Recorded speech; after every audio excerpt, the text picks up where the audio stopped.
Chapter 3 On the Boat.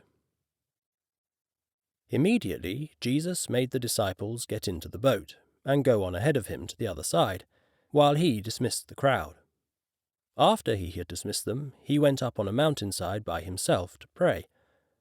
Later that night he was there alone, and the boat was already a considerable distance from land, buffeted by the waves because the wind was against it. Shortly after dawn, Jesus went out to them, walking on the lake. When the disciples saw him walking on the lake, they were terrified. "It's a ghost," they said, and cried out in fear.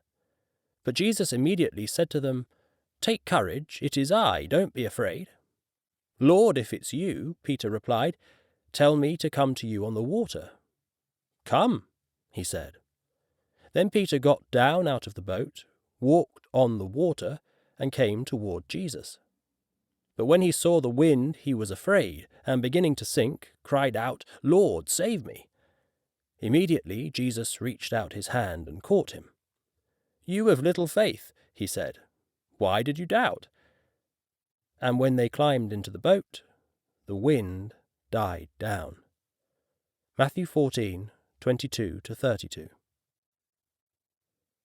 Hannon placed a lump of risen dough on the wooden peel and slipped it into the brick oven. He momentarily considered standing there to enjoy its warmth for a few minutes, but quickly decided he couldn't wait to hear Grandpa Emmett's story.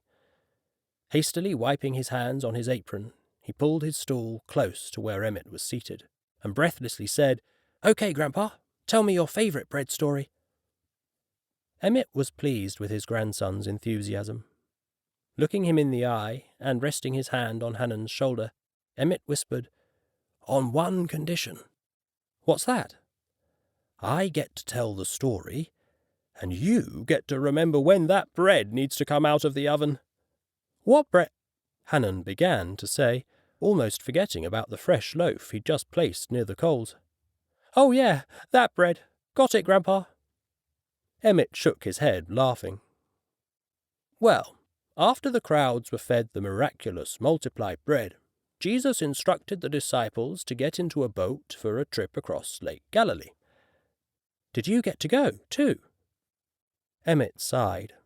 "I begged Uncle Andrew to let me tag along, but he reminded me that my parents would worry if they found out I took off on an overnight boat trip. I supposed he was right, although I'd give anything for the chance to see Jesus and Peter walk on water." "That's the night they did that." Hannon's eyes grew huge at the thought. "Yup," Emmett answered. Leaning toward Hannon, he added, "And if Andrew hadn't been there, we might have never learned that his brother Peter sank a few moments after he started to walk." The two shared a laugh as Emmett continued, "Knowing I couldn't go on the boat with them, I lifted up a basket of the leftover bread and encouraged Andrew to take it with him on the trip." "Did he?" "Surprisingly, no," Emmett chuckled. "He didn't." Then he suggested, "I kind of think he was hoping to see Jesus make more bread on the boat." "Did he?" Hannon asked in curious wonder. "Did who? What?" Emmett asked with a quizzical look.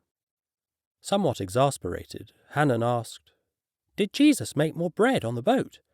"Ah, now, that would have been something, wouldn't it?" Emmett replied. "But no, not on the boat.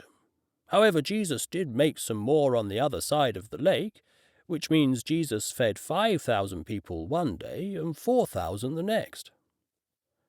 Pausing for a moment, he added with amusement, "And you'd think the disciples would have brought a basket of that miracle bread with them when they returned to this side of the lake, wouldn't you?" "I know I would have."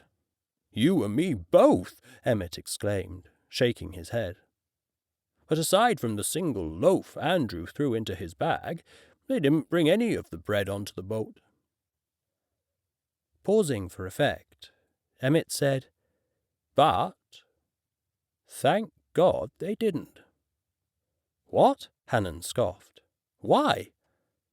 "Because, my son," Emmett said as he crossed his arms over his chest, "that's the part of this bread story when Jesus shared the most important bread lesson Of all